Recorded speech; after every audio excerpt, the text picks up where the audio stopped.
Amém?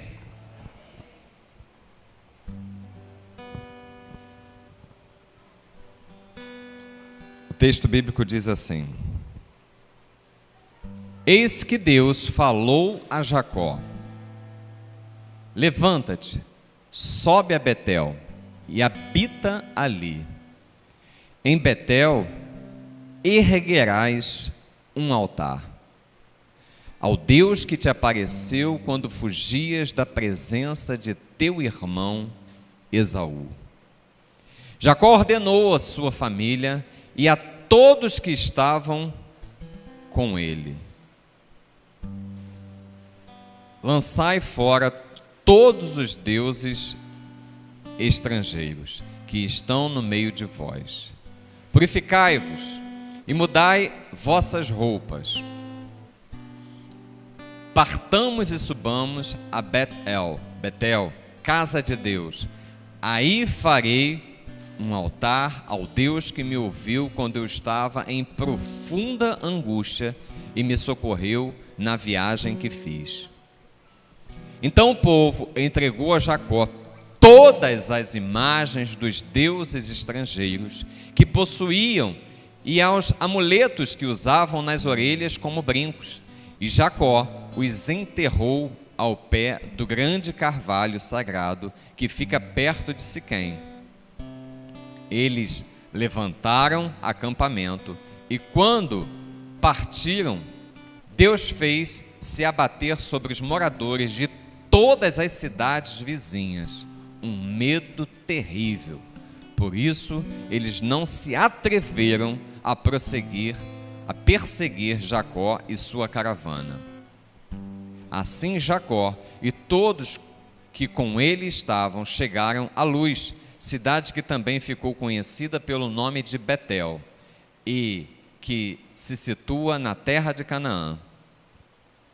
Lá Jacó construiu um altar e colocou o nome no lugar de El-Bet-El, o Deus de Betel, porque ali Deus havia se revelado a ele quando estava fugindo com medo de seu irmão. Irmãos, até aí o texto. Eu creio que Deus tem muito a falar ao coração da igreja. Daqui a pouco, no final da mensagem, nós vamos encerrar o culto, vamos ter uma pausa e vamos ter uma reunião de líderes. A reunião de líderes é para os líderes da igreja. No dia 27 nós vamos ter a nossa reunião, a nossa assembleia, que é para toda a igreja. Então, se você é líder, fique para participar da reunião de líder.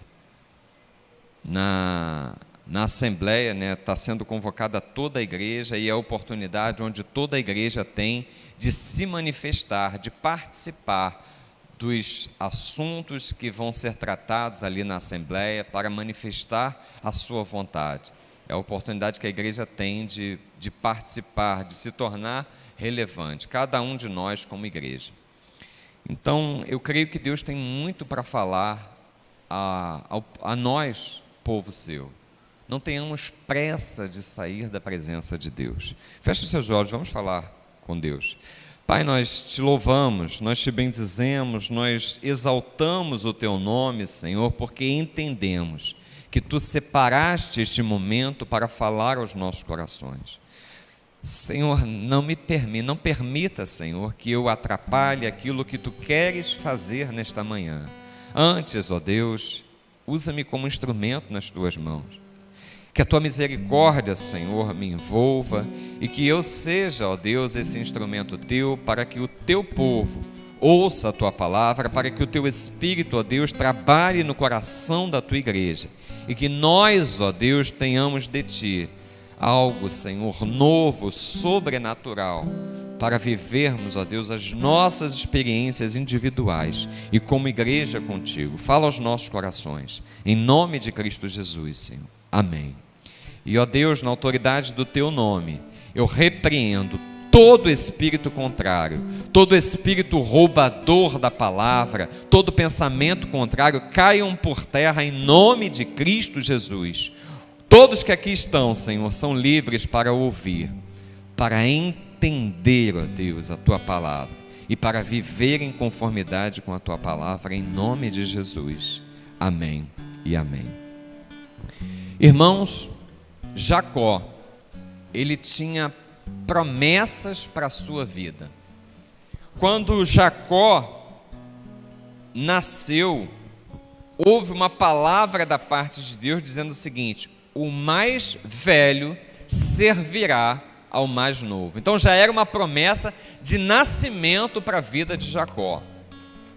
Mas houve, por parte de Deus, uma digressão na vida de Jacó, porque Jacó, ele, apesar de ter a promessa da parte de Deus, ele não se comportava como aquele que seria alvo da promessa. Jacó era aquele que gostava de resolver as coisas pelo seu jeito. Ele dava um jeitinho para as coisas acontecer. Então foi necessário que Deus fizesse uma pausa, uma digressão. O que é uma digressão? É quando você dá uma parada em algo que você está resolvendo para resolver uma outra coisa. Imagina uma dona de casa que está ali numa atividade de limpeza da casa. Aí de repente chega uma visita. Você tem que dar uma paradinha naquilo que está acontecendo ali e você recebe a visita, né? Cumpre ali o protocolo social. Quando a visita vai embora, aí você volta novamente àquele ponto onde você parou. Isso é uma digressão, é uma parada para resolver uma outra coisa. Deus não poderia continuar aquilo que ele tinha como promessa e projeto para a vida de Jacó, antes de fazer essa digressão, antes de fazer essa parada. Como é que foi essa parada? Jacó era aquele que resolvia as coisas dando ali o seu jeitinho.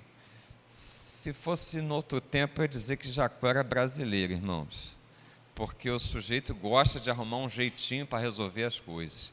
Irmãos, que essa não seja a tônica da sua vida como homem e mulher de Deus, que você não tenha jeitinhos, mas que seja totalmente o jeito de Deus, para que as coisas se resolvam na sua vida, amém? Então Deus não aceitava, e Ele não aceita esse comportamento cultural meu nem seu. Ele tem as suas próprias formas de resolver as coisas. E para que Jacó aprendesse isso, Deus, na vontade de Deus, Ele separa Jacó daquele momento ali, da vida familiar, e manda Jacó para a escola, para o seminário de Labão, seu sogro. Jacó era aquele que dava volta no irmão, que passava a perna, que roubava a bênção da primogenitura, que aproveitava das oportunidades, mas quando ele chega do outro lado do Eufrates, na terra ali da parentela, na casa de Labão, aquele que dava a volta, começou a tomar voltas. Irmãos, e a primeira volta que ele tomou foi feia, porque o sujeito trabalhou 7 anos por uma mulher, e no final de 7 anos, o pai da mulher o enrola e dá outra mulher como paga. Ele amava uma mulher e recebeu outra. E, irmãos, foi dura a vida de Jacó, passando ali pela escola, pelo seminário de Labão. Irmãos, Deus precisava trabalhar na vida de Jacó com aquela parada, com aquela digressão, com aquele stop naquela situação. E Jacó precisava passar por aquela situação para que ele fosse lapidado, para que ele fosse trabalhado por Deus, para que aquilo que Deus tinha como projeto e plano na vida dele, ele tivesse experiências, ele tivesse maturidade, para que ele fosse esse instrumento que Deus queria que ele fosse. Mas do jeito que Jacó andava, dando voltas, fazendo, aprontando, irmãos, não dava. Existe uma lei que o apóstolo Paulo, ele convoca os Gálatas. Ele fala assim: olha, irmãos, ninguém vos engane, aquilo que o homem semear, isso ele vai colher. Ele vai colher. Então Jacó estava plantando, dando volta para tudo quanto é lado. Ele foi ali para a escola de quem, né, era mais esperto que ele. Irmãos, quem quer ser o esperto, vai ter sempre um dia de encontrar alguém que é mais esperto, alguém que é mais trabalhado, alguém que é mais tarimbado, e vai se dar mal. Por quê? Porque quem planta vento, colhe tempestade. Então, Deus, ele não pensa como nós. Jacó produziu feridas e se feriu no seu comportamento. Parece até eu e você, irmãos. Ele, na sua caminhada, no seu jeitinho de ser, ele deixou muitas pontas soltas e ele precisava passar por algumas situações para que a coisa viesse a ser trabalhada na sua vida. Deus não pensa como nós, que o tempo cura as feridas. Não, Deus precisa exatamente que nós trabalhemos as nossas feridas. Jacó pensou, olha, passado tanto tempo, meu irmão, né, vou sair da presença do meu irmão, porque ele deu uma volta no seu irmão, ele roubou ali a bênção da primogenitura, e a decisão que o irmão Esaú tinha tomado era o seguinte, olha, quando meu pai morrer, eu acerto as contas com meu irmão, porque eu estou na cola dele. E ele, ouvindo isso, né, parte para a terra de Harã, vai ali para ficar debaixo da casa de Labão. Ali Deus o ensina que ele precisava ser transformado. Quando ele volta, quando ele está indo, ele tem uma visão de Deus. E aonde ele tem essa visão? Em Betel. Irmãos, Betel era o nome da cidade, era Luz. Depois Jacó, né, coloca o nome daquele lugar de Betel. Mas em Betel significa casa de Deus, porque na visão que Jacó teve, ele reconhece que aquele lugar era a casa de Deus. Ele vê uma escada, né, com anjos subindo e descendo naquele lugar, e ele reconhece que a presença de Deus naquele lugar era intensa, era forte. Então Deus, ele permite que Jacó passe por aquela situação nas mãos de Labão. Irmãos, não só ele toma a volta na hora de receber a esposa, ele é enganado na hora de receber a esposa, mas o próprio salário que ele acorda, que ele combina com Labão, é mudado cerca de 10 vezes, mas a bênção de Deus estava com ele. A companhia de Deus era constante, porque quando Jacó ele está indo para aquela terra, ele vê Deus, ele reconhece aquela escada ligando a terra e os céus, e Deus faz promessas ali para ele, mas era ainda um homem que precisava ser lapidado para receber as promessas de Deus. E irmãos, como eu falei, Deus não pensa como a gente. Muitas vezes nós pensamos assim, não, o tempo vai curar essa ferida, e isso não é realidade.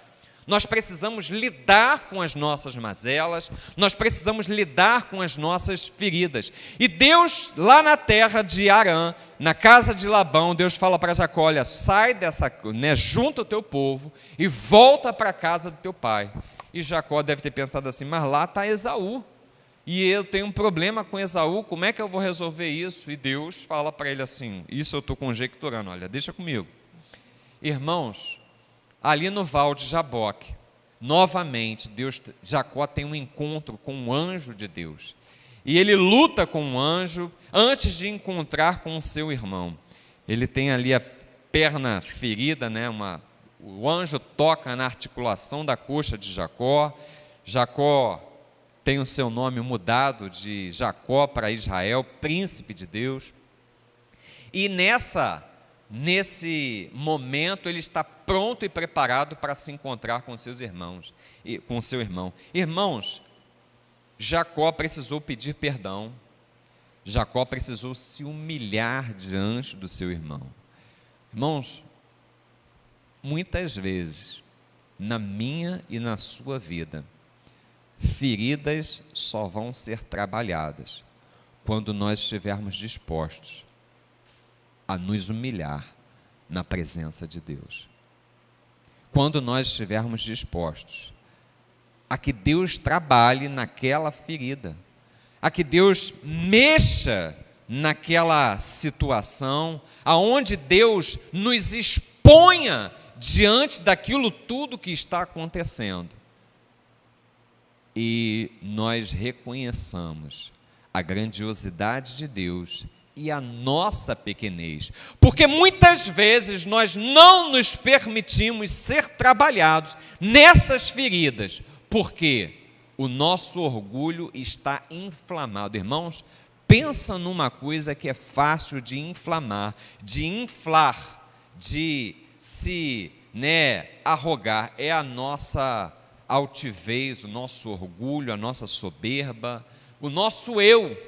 Nós temos um protecionismo tão grande conosco mesmo, que Paulo fala assim, João, melhor dizendo, em Apocalipse, ele é levantado por Deus para dizer assim: os tímidos não herdarão os reinos de Deus. Rapaz, eu ficava pensando assim, poxa, mas os tímidos, tadinho dos tímidos, coitado dos tímidos, por que os tímidos não herdam o reino de Deus? Porque o tímido, ele tem um protecionismo tão grande com o seu eu, que ele não se expõe. E Jesus Cristo falou assim, aquele que quiser preservar a sua vida, o que vai acontecer?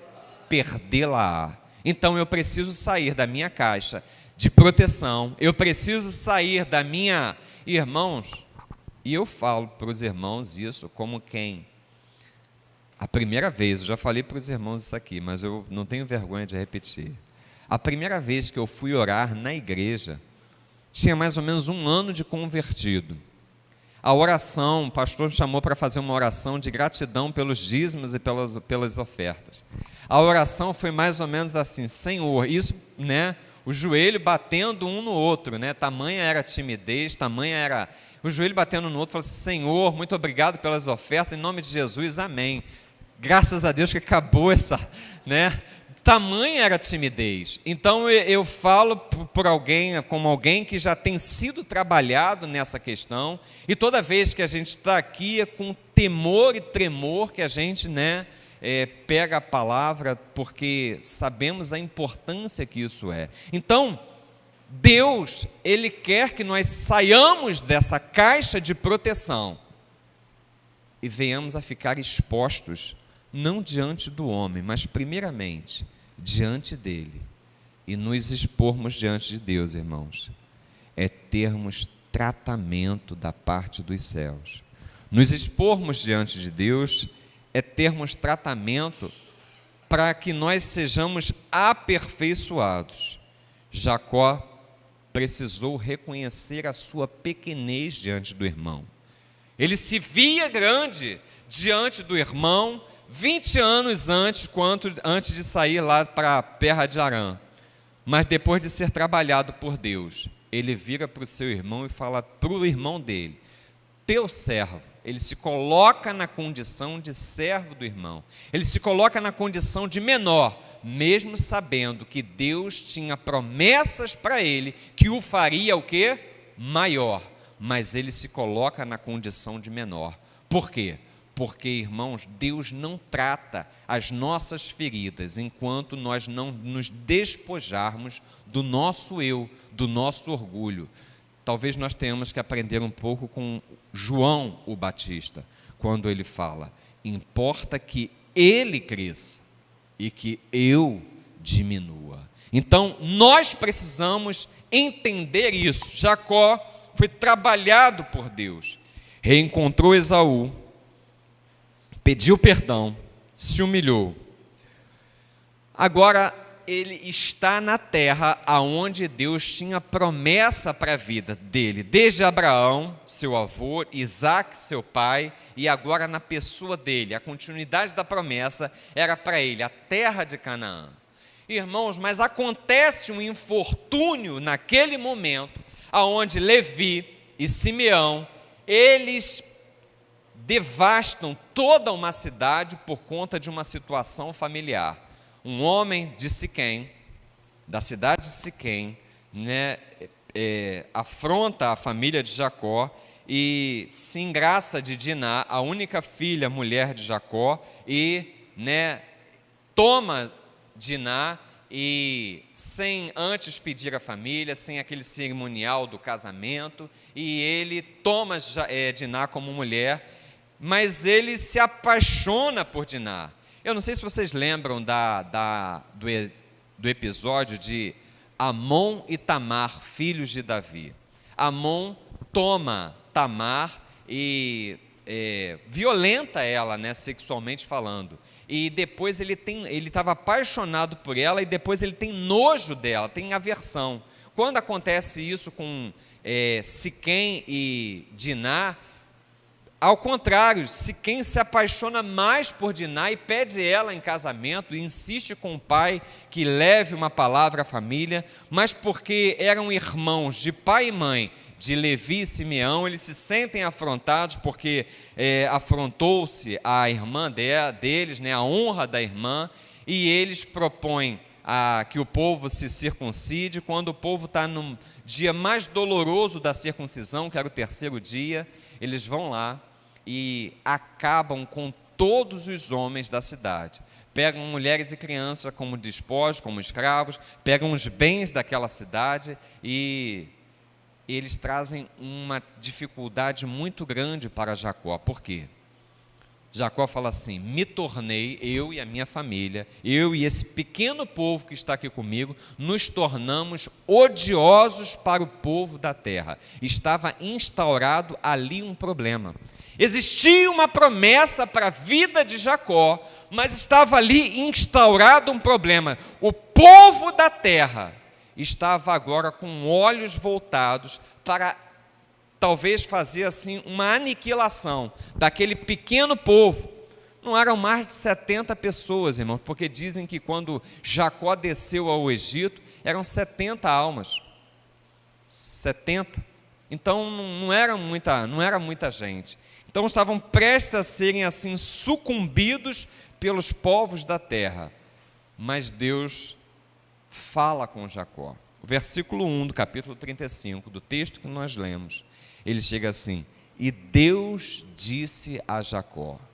Irmãos, Deus fala conosco. Você acredita nisso? Quem já fez aqui conhecendo Deus? Conhecendo Deus e fazendo a sua vontade. Lá você descobre, vou dar uma palhinha aqui para quem não fez, ficar assim com água na boca. Lá você descobre que Deus fala conosco através da palavra de Deus. E isso são as principais formas que Deus fala conosco, através da sua palavra, através da igreja, através do Espírito Santo de Deus. Irmãos, como Deus nos fala através do Espírito Santo.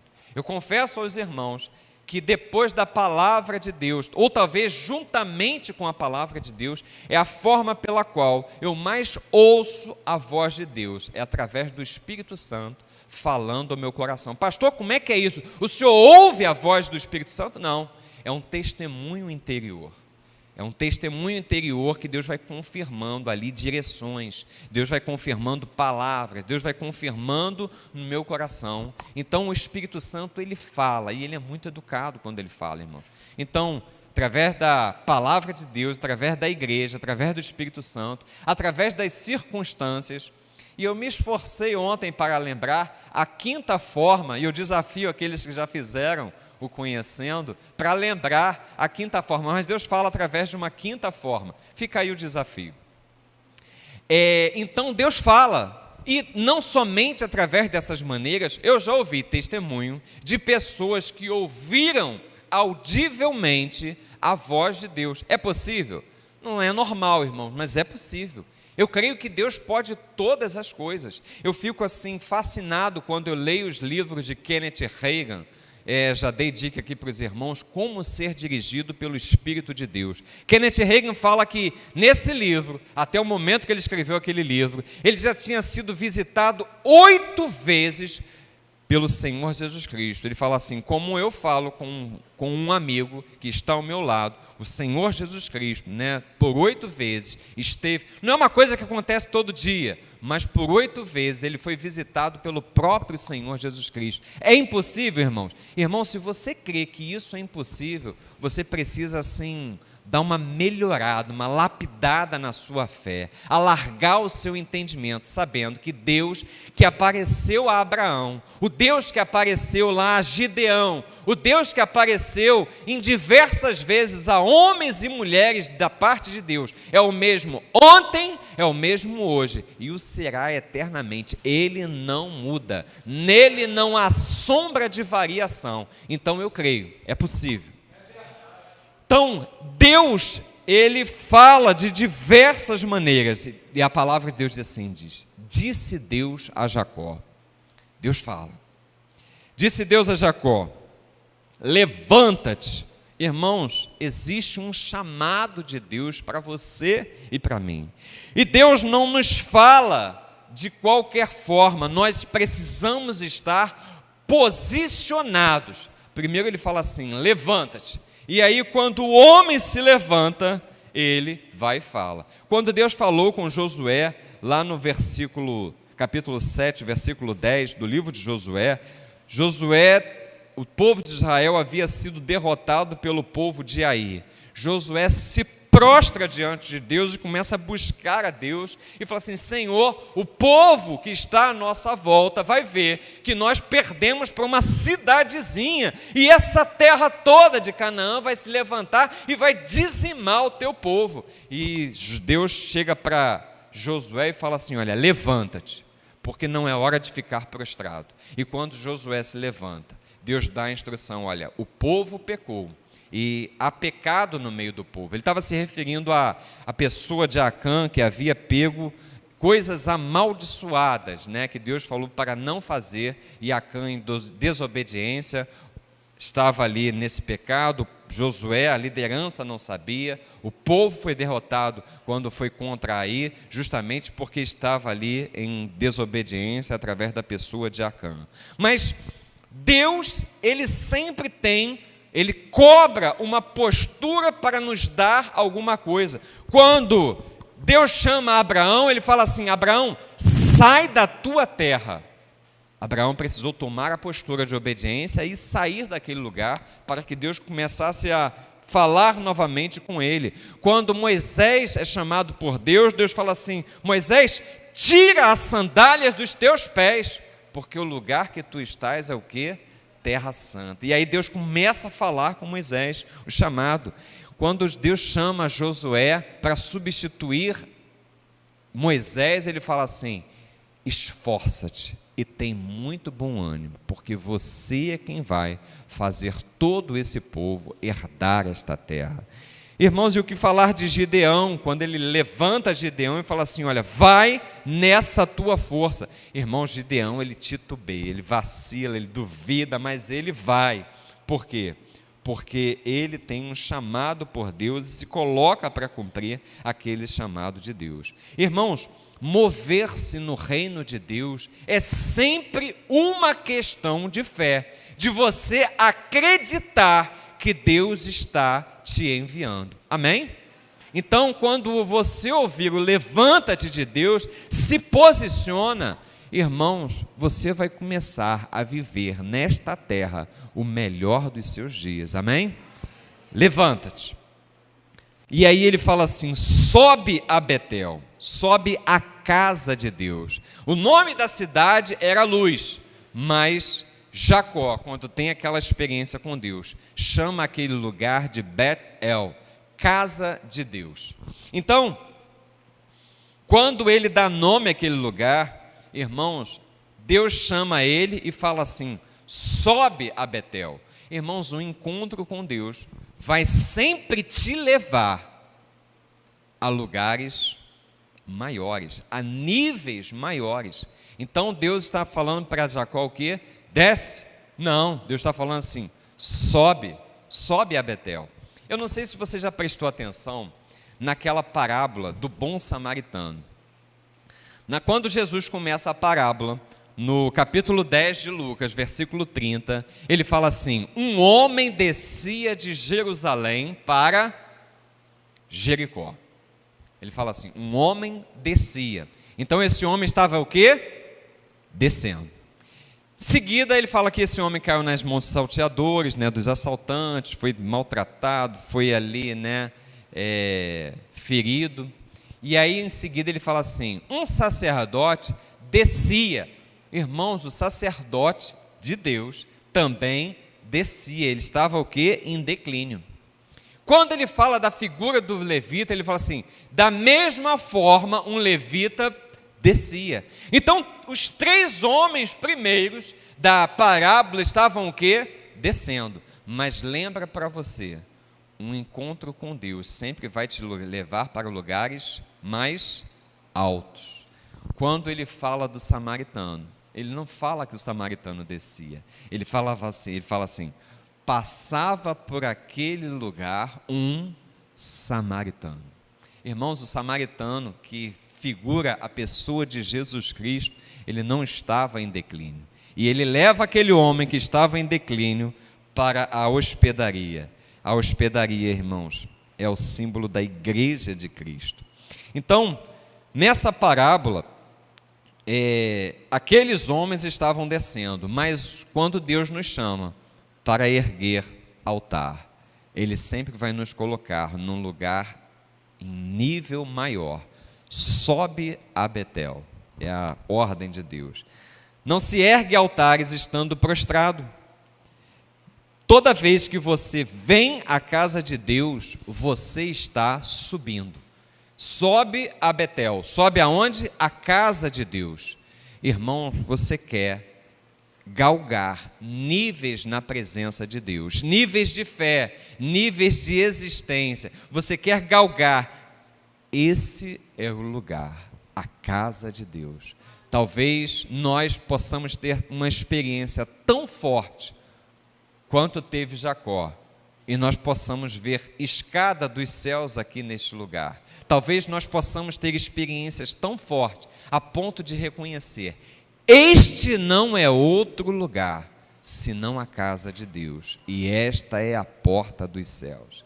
Pastor, mas eu não posso ter uma experiência com Deus em outro lugar? Pode, irmãos, mas aí eu me faço lembrar do autor de Hebreus: não abandonemos as nossas congregações, o lugar de adoração, o lugar da comunhão, o lugar da celebração, como é costume de alguns. Como, irmãos, as pessoas têm abandonado esse lugar. Toda vez que você vem à casa de Deus, você está justamente como Deus falou para Jacó, subindo. E aí Deus fala para Jacó: ergue um altar. Irmãos, se eu fosse dar um título para essa mensagem, eu diria que seria um altar de gratidão. Como é necessário nós erguermos altares na nossa vida. Altar de gratidão ao Deus vivo, ao Deus único, ao Deus que tem nos tratado com misericórdia, ao Deus que, se você olhar, irmãos, eu olho para da onde eu vim, da onde eu saí, e eu vejo como Deus tem sido misericordioso com a minha vida. Talvez seja essa a sua experiência. Você olha para o seu passado e você vê assim, como Deus tem sido misericordioso comigo. Como Deus tem sido, como foi na vida de Abraão, um Deus provedor, um Deus sustentador. Como Deus tem trabalhado na minha existência, na história da minha vida, na história da minha família. Como Ele tem sido bom. Talvez nós estejamos precisando dizer, como disse Samuel: Ebenezer, até aqui a boa mão do Senhor tem nos sustentado. Amém? Então, Deus chama a Jacó para erguer um altar de gratidão. Irmãos, é muito importante nós entendermos o que Jacó entendeu. Quando Deus chama Jacó para erguer esse altar, olha o que Jacó entendeu. Isso Deus não falou com ele, ele entendeu no seu coração. Ele fala assim: olha, E versículo 3: levantemo-nos e vamos a Betel, ali farei um altar ao Deus que me atendeu no dia da minha angústia. Melhor, irmãos, dizendo, versículo 2: então Jacó disse à sua família e a todos que estavam com ele: lançai fora os deuses estranhos. Irmãos, eu fico pensando, eu fico buscando no meu coração, porque essa palavra aqui não está aqui por casualidade. Eu fico pensando se existe algum Deus estranho na minha casa. Eu fico pensando se existe algum Deus estranho no meu coração. E ele fala para a sua casa: lançai fora os deuses estranhos. Existia deuses estranhos, sim, porque quando Jacó saiu da terra de Harã, Raquel pega os ídolos da casa de seu pai e toma para si. Mas, irmãos, deuses estranhos vão sempre dar brechas para a mão do inimigo agir sobre as nossas vidas. Jacó estava passando por essa situação porque, de fato e realidade, existiam deuses estranhos naquele lugar. Jacó estava passando por aquela situação porque na família de Jacó existiam deuses estranhos, sim. Tanto existiam, que olha o que o texto diz. E eles, versículo 4, e eles deram a Jacó todos os deuses estranhos que tinham nas mãos. E Jacó, e os brincos, que eram pendentes, que eram tipo de amuletos, que carregavam em suas orelhas, como brincos. E Jacó os enterrou debaixo do carvalho que está junto a Siquém. Irmãos, existiam deuses estranhos. Irmãos, o que pode ser um Deus estranho na minha vida? Algo que ocupa o lugar de Deus no meu coração. Falei para vocês que uma vez eu tive uma experiência que a casa que eu construí rachou. A impressão que eu tinha é que juntamente com a casa tinha rachado o meu coração. E o Espírito Santo de Deus me chamou a atenção sobre aquela situação. Aonde estava o meu coração? Será que estava naquela casa? Mas o meu coração não deveria estar em Deus? Muitas vezes nós colocamos o nosso coração na nossa família. Já ouvi algumas pessoas falar assim: olha, se Deus me livre acontecer alguma coisa com o meu filho, eu nem sei o que eu faço. Irmãos, os nossos filhos, a nossa família são bênção. Pensa numa coisa importante na vida do ser humano: família. Eu não sei como é que a sociedade hoje tem tratado com tanto desleixo a família, porque a família é bênção nas nossas vidas, mas a família não é tudo. Deus é tudo na nossa vida. Deus é a nossa suficiência. E quando nós colocamos a nossa família no trono do nosso coração, Deus vai permitir que um rebuliço aconteça na nossa casa, até nós colocarmos Ele no trono do nosso coração e a família no lugar que ela precisa estar. Então, irmãos, a família pode estar ocupando o lugar que é o lugar de Deus no trono do nosso coração. Talvez um bem material esteja ocupando esse trono no nosso coração, um carro, alguma coisa que você esteja ali idolatrando. Talvez seja o seu trabalho. Irmãos, casa, carro, família, trabalho, todas estas coisas são bênçãos de Deus para as nossas vidas.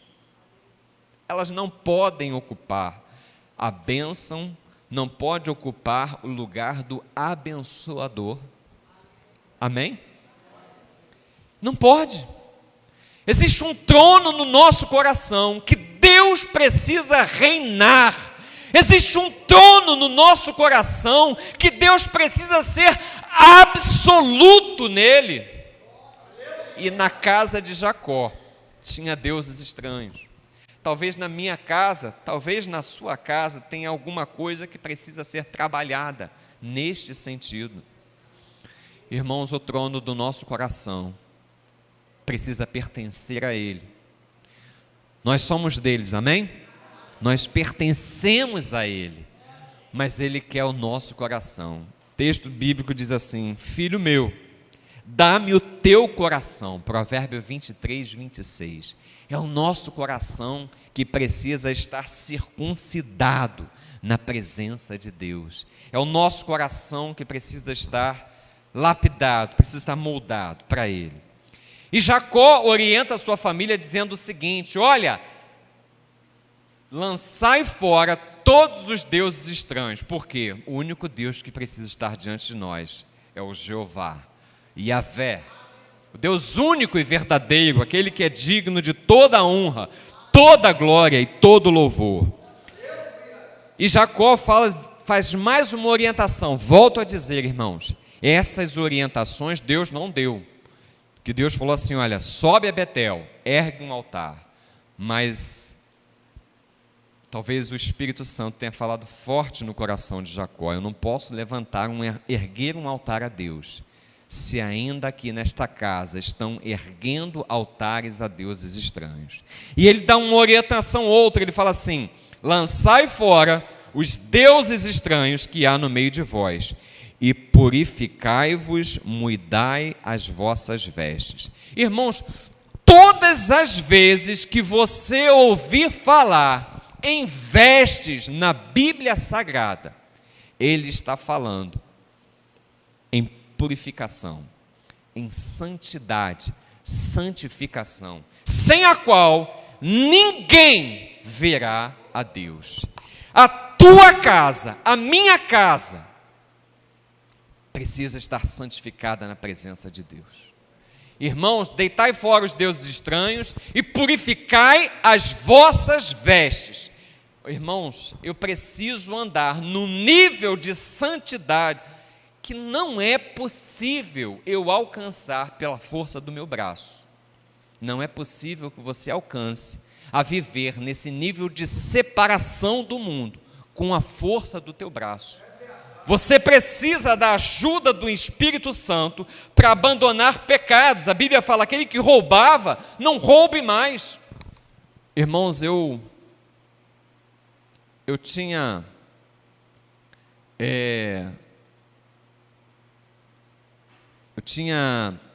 o benefício, eu tenho até hoje o benefício do Vale Transporte para descer para o trabalho, para ir para o trabalho.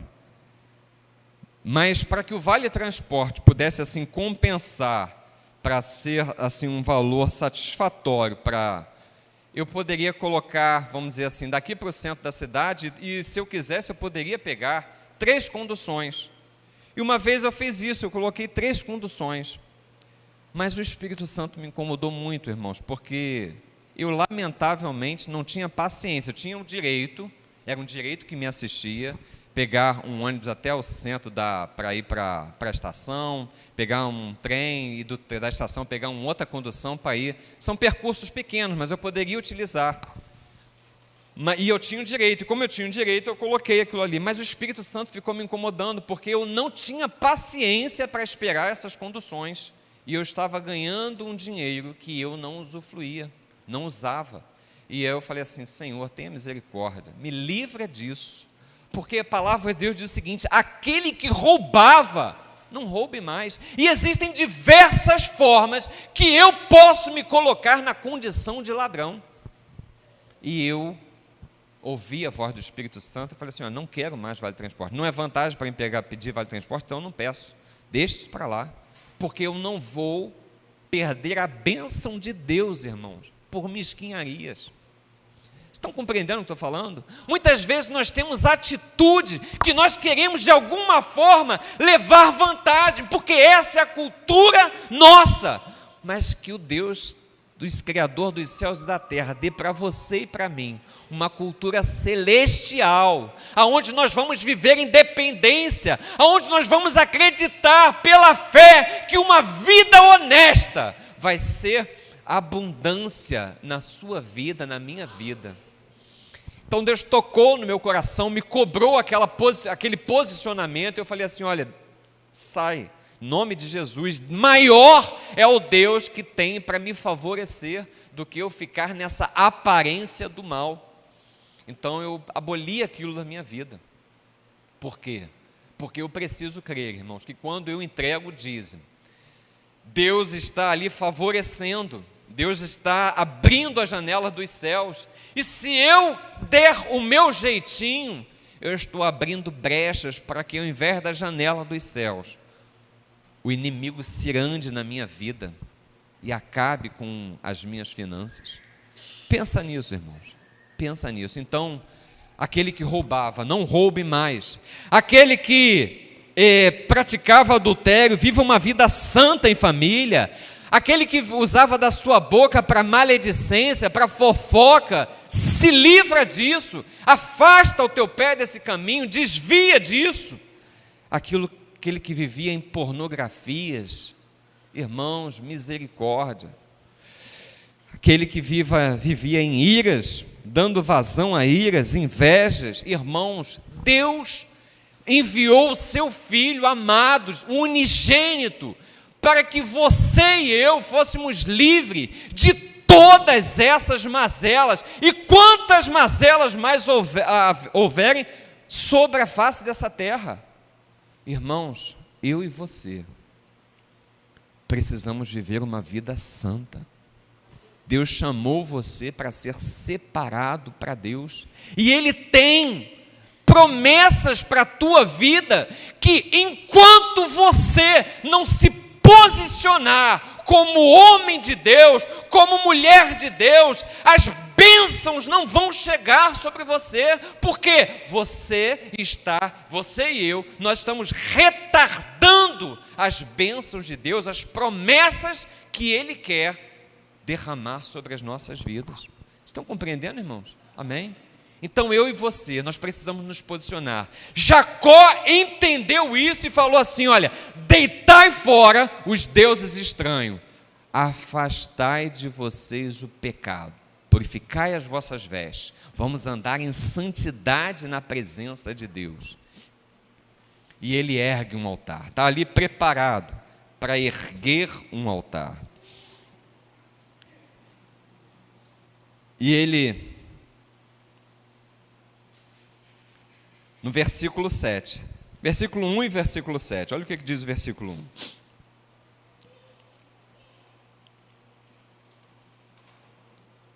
Faze um altar ali ao Deus que te apareceu quando fugias de teu irmão Esaú.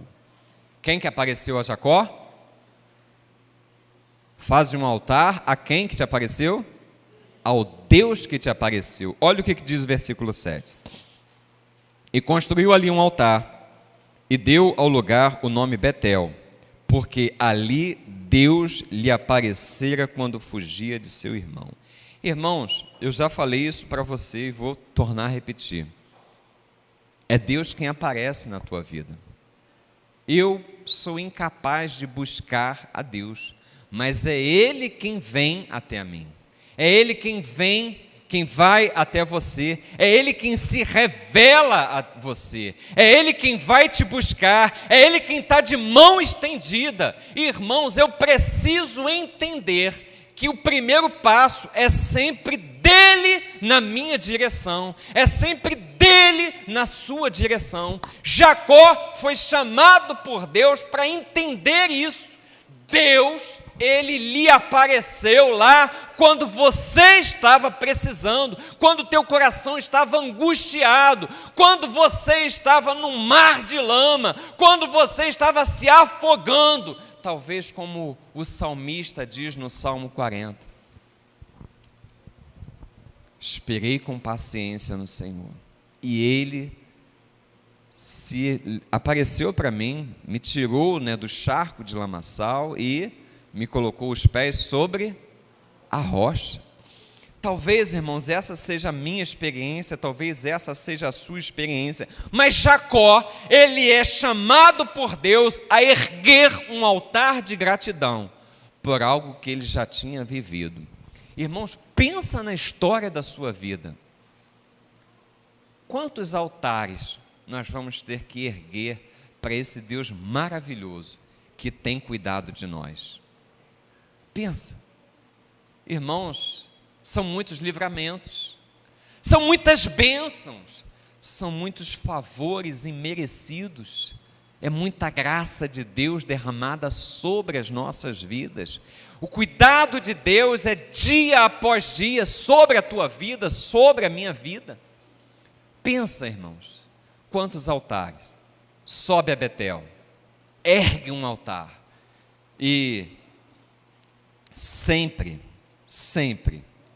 nós vamos erguer altares pela experiência que nós tivemos com Deus. Irmãos, um coração grato, um coração agradecido na presença de Deus, ergue altares. Um coração erguido na presença de Deus promove cultos de gratidão. Um coração agradecido na presença de Deus reconhece Ele em todos os caminhos, porque é Ele quem aplana, quem endireita as nossas veredas. Um coração agradecido, irmãos, é um coração preparado para receber as promessas que Deus tem para as nossas vidas. Concluindo, irmãos, Deus te chama para erguer altares de gratidão. Não tenha, irmãos, pensa bem, mas pensa muito bem. Não tenha o hábito de ver a vida por aquilo que você não conquistou. Não tenha o hábito de ver a vida por aquilo que você não tem, por aquilo que você não possui, por aquilo que não está diante de você. Mas seja grato por tudo aquilo que Deus já te abençoou. Erga altares de gratidão pelas bênçãos que você recebeu, pelas graças de Deus na caminhada. Isso vai fazer grande diferença na tua vida. Ele te chama, Ele te dirige, Ele te dá sustento, Ele exige de você ajustes e você agradece as experiências que você teve com Ele, erguendo altares de gratidão. Amém? Você recebe essa palavra? Diga assim: eu recebo em nome de Jesus. Cadê o nosso